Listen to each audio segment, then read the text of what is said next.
mini-grid boost rural electrification. Governor Yebanji's aide says community-focused strategy pays off as Ekiti State's debt reduces. And Petron predicts significant drop in petrol prices with revamped refineries. Many thanks for joining us this evening on News Express. My name is Olatunji. We begin the news. The federal government, through the Rural Electrification Agency, has advanced the implementation of the Africa Mini-Grid program. The effort was made known as the Africa Mini-Grid Program Grant Award ceremony in Abuja yesterday. The event marked the official unveiling of the delivery and deployment of 23 new mini-grid across 6 geopolitical zones in Nigeria.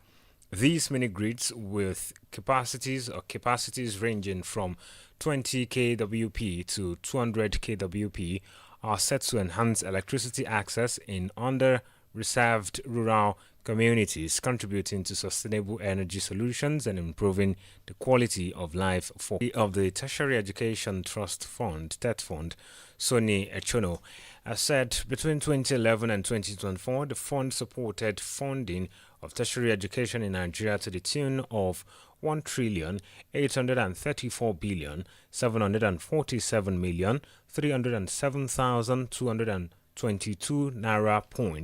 98 trillion. The Echono said the universities have benefited to the tune of 918 billion 733,823,000 and polytechnics received 441 billion 60,367,586 naira, while colleges of education have received 458 billion 953,118,498 billion naira, making a total of 1,838,747,307,222 naira. He explained that the intervention funds were used for infrastructure development in the country's tertiary educations, as well as support for academic training and capacity building research, among others.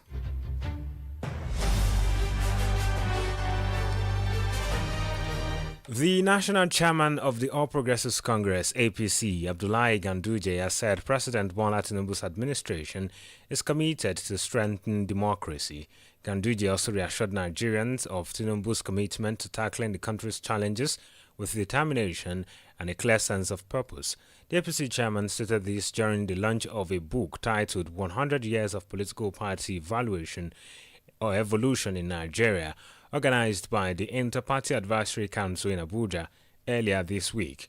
While delivering his keynote address, Ganduje was represented by the Director of Election Management of the APC, Malam Tasel Mohammed, emphasized that the Tinubu-led administration is focused on navigating the country through economic and political difficulties.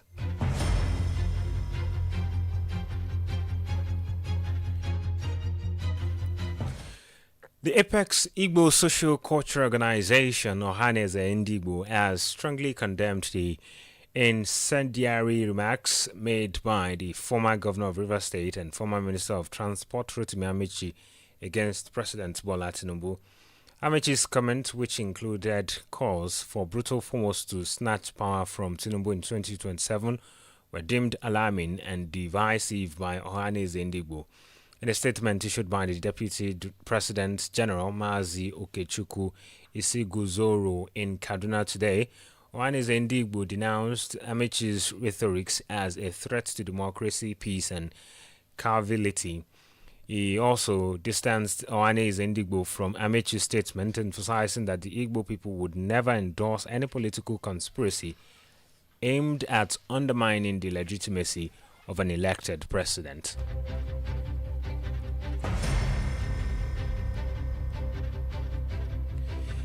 And back home in Ekiti State, people-driven policies of the state government and active involvement of citizens in governance has seen the state record a significant reduction in its debt profile. This was revealed yesterday in Ado-Ekiti by Special Advisor to Governor Biodun Yebanji on media, Yinka Oyebode, during an interview. Oyebode highlighted that the state's success in cutting down its debt and achieving an 83% budget performance in 2024 was made possible by the collective effort of the people. He praised the contributions of traditional rulers, civil servants, market leaders, artisans, and grassroots communities, describing their support as the backbone of the governor's administration's achievement.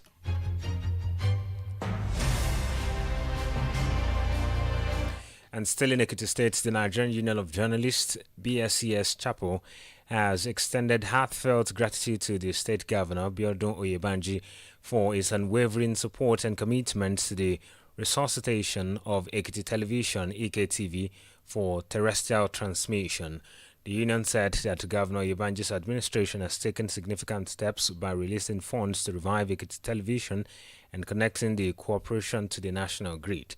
In a statement yesterday signed by the chairman, Kelechi David, and Secretary Adedayo Adeleye, the union reviewed that the governor has initiated the Independent Power Project, IPP, to ensure a regular power supply for the corporation, which is nearly or nearing completion.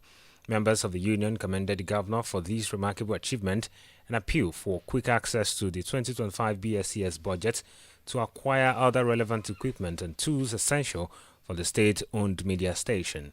The union also called on the governor to recruit more hands in the news and engineering department to enhance the media landscape in the state.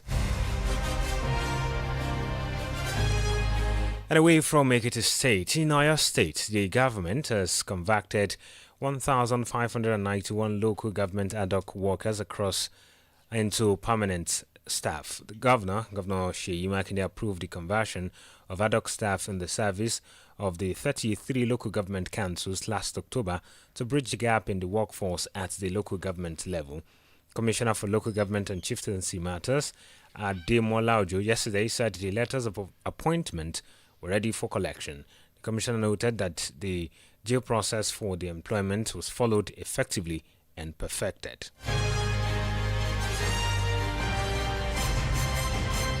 You're still listening to News Express on Adamimogo 107.7 FM, Ado-Ekiti. Coming up next, Petron predicts significant drop in petrol prices with revamped refineries. That's on business news. Please stay with us. Hello, good people of Ekiti State and its environment. For your private, political, family, or club meetings, and so on, of not more than 50 to 100 participants, we introduce to you Adamimogo Event Hall. Yes, right at Olatunji's Palace, Adamimogo 107.7 FM's compound, Ado-Ekiti. Ample parking space, good security, clean environment. You also have the opportunity to book for a media publicity of your event on our fast-growing social media platforms. All these for a talking. Simply visit us at Olatunji's Palace, Ado-Ekiti, or call the following numbers for more inquiries: 0803 526 5812 or 0916 340 0878 or 0806 511 4430. You can also call 0806 380 8891. Adamimogo Event Hall. We are waiting for your patronage.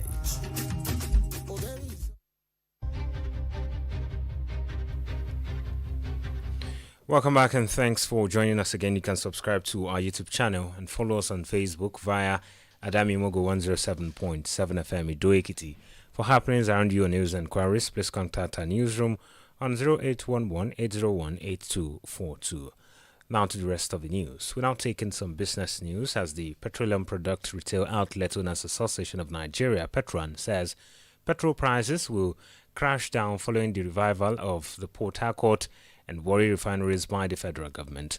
In a statement today, Petron National Public Relations Officer Dr. Joseph Obele said, contrary to previous doubts, the refineries are now fully operational, with Petron members loading petroleum product, including DPK, AGO, and PMS. According to the statement, the resurgence of these refineries has sparked intense competition, which is expected to drive down petroleum prices.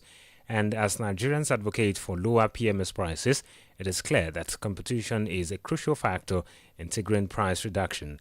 He noted that the revitalization of the facilities has numerous benefits, including the eradication of adulterated diesel and kerosene from the market.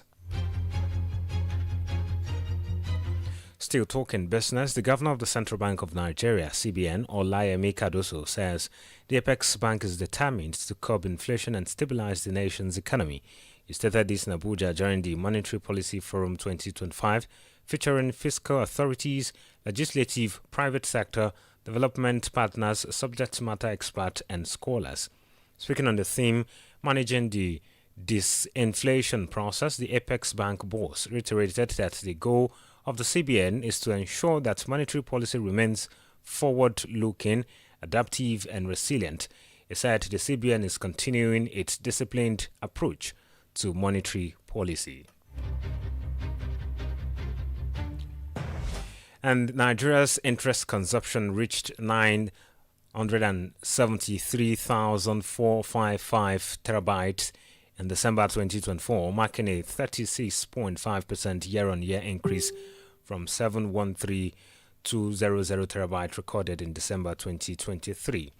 This total consumption translates to approximately 998.79 million gigabytes. The data released yesterday by the Nigerian Communications Commission (NCC) also shows a 10.75% increase in internet usage from November to December 2024.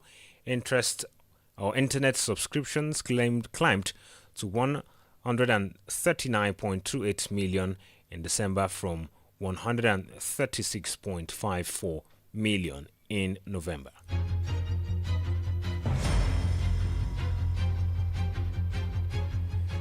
And on the foreign scene this evening, the Speaker of Ghana's Parliament, Alban Bagbin, has suspended 4 lawmakers for 2 weeks following a violent altercation during a ministerial screening session.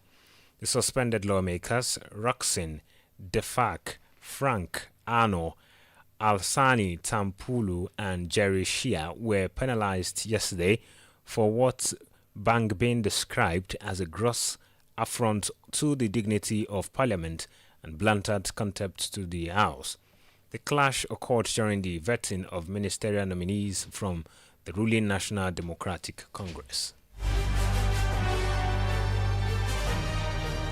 And still on the foreign scene, a former president of Germany, Horst Kieler, is dead. Kieler, who served as head of state from 2004 to 2010, died today at the age of 81. A statement by Germany's presidency said the former head of state died after a brief illness. Before his tenure as German president, he held several prominent international positions, including serving as the managing director of the International Monetary Fund from 2000 to 2004. The deceased had redesigned as the The deceased had resigned as the president of Germany in 2010 after controversy trailed remarks he made about the country's military engagement. And on entertainment news this evening, Afrobeat singer Adekunle Gold has voiced concerns about the current state of the music industry. He believes that the industry is being led by individuals who are not passionate about music and lack a genuine understanding of the craft. Gold argued that these leaders are dominating this conversation, pushing misleading narratives that prioritize mediocrity over talent. As a result, he claimed that the real talent has been overlooked and super content is thriving. The singer expressed frustration on social media, stating that people who have no business leading music conversations are now controlling and destroying the industry.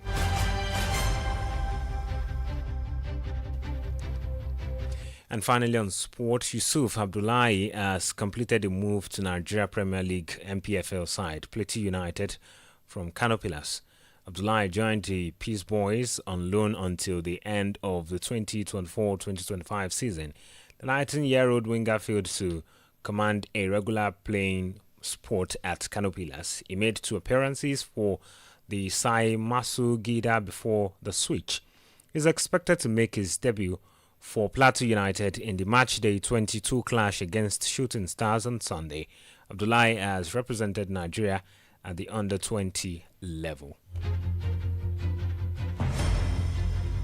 And with that sports story, we end this edition of News Express on Adamimogo 107.7 FM Ido-Ekiti. Just before we go, the highlight again. We told you that the federal government, through the Rural Electrification Agency, REA, has advanced the implementation of the Africa Mini Grid program. The effort was made known as the Africa Mini Grid Program Grant Award ceremony in Abuja yesterday. We also brought to you that the people-driven policies of the Ekiti State government and active involvement of citizens in governance has seen the state record a significant reduction in its debt profile. This was revealed yesterday in Ado-Ekiti by Special Advisor to the Governor on Media, Yinka Oyebode, during an interview. And finally, we reported that the Petroleum Product Retail Outlet Owners Association of Nigeria, Petron, says petrol prices will crash down following the revival of the Port Harcourt and Warri refineries by the federal government.